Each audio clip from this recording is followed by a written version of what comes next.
We now know then why Terunofuji has been sticking more closely to Hiradoumi of late. He was expecting to meet the rising star in May, hence this practice session here. And the two sparred together again last Friday in anticipation of Sunday this week, when they will meet in the tournament ring for the first time since 2019. Back then, they were both in Division 3. Hirado was among the unknown supporting cast in a popular sumo documentary, and Teru took the bout by armlock throw. Day 2 will see the Yokozuna face his old buddy Meisei, who has actually won 4 of their past 6, including their last 2 meetings. Meisei will doubtless see this as a question of whether he can slip the Teru clamp, hence his conscious efforts to fight on the outside. Teru's sideways knee movements will therefore be crucial here. Kotozakura, just as last time, will open up against the man he fought on pretty much the entire April tour, Takakeisho. They have had multiple sessions at Camp Sarugatake this week, and are honours even over their past 8 matches in competition. Hoshoryu, also just as last time, and indeed just as in January this year, takes on Atami Fuji first, who he also fought several times on the most recent tour. They are 2-2 in competition. Also, walking wounded Takakeisho starts July against Meisei, who he has always beaten when threatened with demotion. 6 Kadoban wins from 6. 7th time lucky for Meisei, surely. And Day 1 also spotlights Onosato vs Mitake Umi in a clash of the student sumo legends, while Kirishima begins his Ozeki re-promotion bid against Takayasu, who he's conquered 3 times in their past 4 encounters.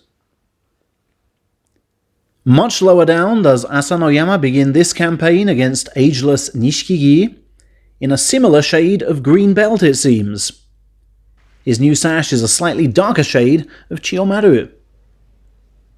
"I don't think this colour suits me so much," he said after training today. "But as a Nagoya supporter kindly bought this for me during my Ozeki days, it's only right to take the plunge with it now."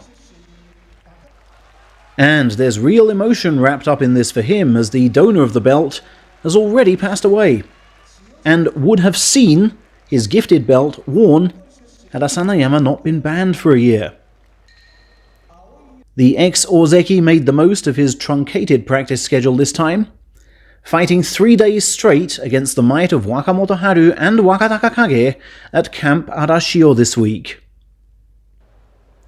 "And from my lowly position on the rankings chart, I have to be scoring 10 or more and setting up bouts with big names," he told Nikan Sports. "I need to be in that title mix," Asanoyama vowed. It seems that even more than 3 years on from his controversial demotion, the sumo press remains deeply aggrieved by what happened to him back then, and continue to cover him more supportively than any other ex-Ozeki. Asanoyama's new stablemate, Ryoma Ishizaki, has confirmed he will take his family name to the ring for his July debut. He will be up on Sunday, Day 1, against 20-year-old Oitekaze stableman Takakeisho, who has been a pro for over 5 years, and was actually Ko Yoshii's first pre-sumo opponent. "I think nerves will jangle a bit, so I mustn't get eaten up by the occasion," Ishizaki told Sponichi after practicing his pre-bout gestures. He's already mulling the prospect of a match with fellow new boy Kawabuchi, if the two win their first set of bouts.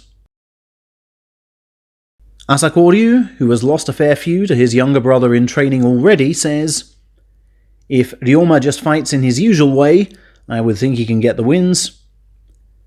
And new colleague Asahakuryu, who also went through the uni system, said, "I scored 6 on 3rd tier debut.